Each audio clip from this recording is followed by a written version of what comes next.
You know, when I say the word millionaire, what's the first thing that comes to your mind?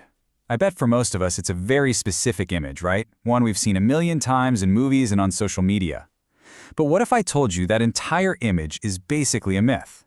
Well, today, we're going to dig into the incredible research from the Millionaire Next Door and find out the surprising and honestly, kind of quiet truth about how wealth really works. All right, so first things first, let's talk about that myth. We all have this pre-programmed idea of what a millionaire is supposed to be. Go ahead, just for a second, really picture it. When you hear that word millionaire, who do you see? What are they doing? Is it something like this? You know, the huge mansions, the private yachts, the head-to-toe designer labels. We are absolutely sold this high-octane, high-spending lifestyle as the ultimate sign of success. But the book's authors point out something crucial. That's not wealth. That's just spending. Big difference. And boom, here it is. The first big shocker from the research that just shatters that whole myth. Most real millionaires, they don't look rich at all. They're not the ones flaunting it. They are literally the millionaire next door, living in a normal house, driving a normal car, and you would never, ever guess they have a seven-figure net worth.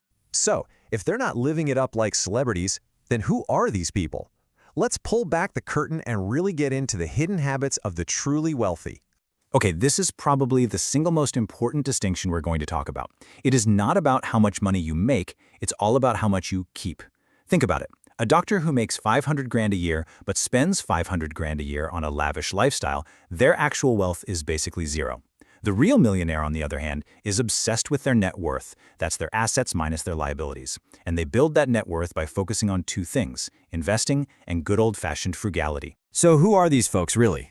Well, the data is fascinating. Most of them did not inherit their money. They're first-generation rich. A lot of them are entrepreneurs or own boring but profitable small businesses. And here's the key.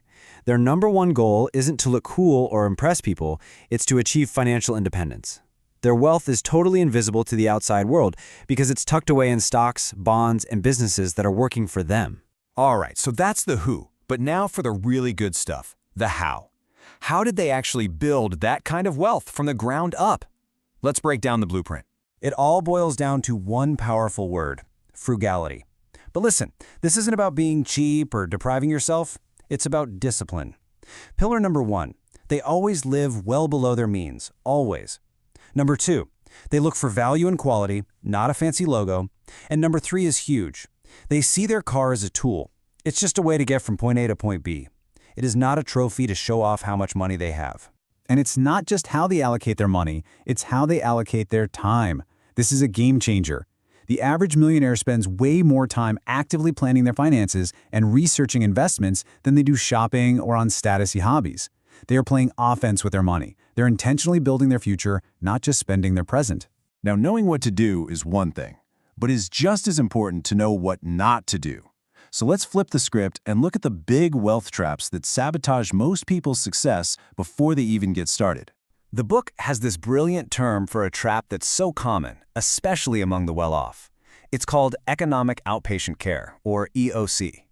This is basically when wealthy parents keep giving their adult kids money for their lifestyle, paying their rent, buying them cars, you name it.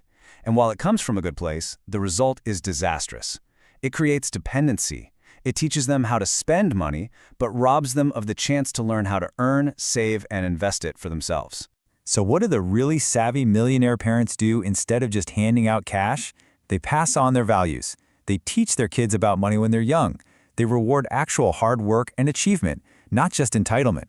They push their kids to be financially independent because they know the greatest gift they can give isn't a trust fund, it's the knowledge of how to build wealth from scratch. So after looking at all these habits and traits and all the traps to avoid, what does this all really boil down to?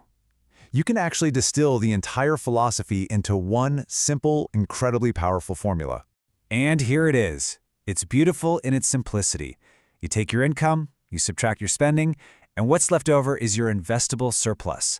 That's the magic number. It doesn't matter if your income is huge if your spending is just as big. The whole game is to make that surplus as big as possible, and then you invest it, consistently, month after month, year after year. That is how wealth is built. It's not about being a genius, it's about discipline. And look, if there's a part of you that's thinking, yeah, sure, that's easy if you come from money, well, get ready for this number. Over 80%.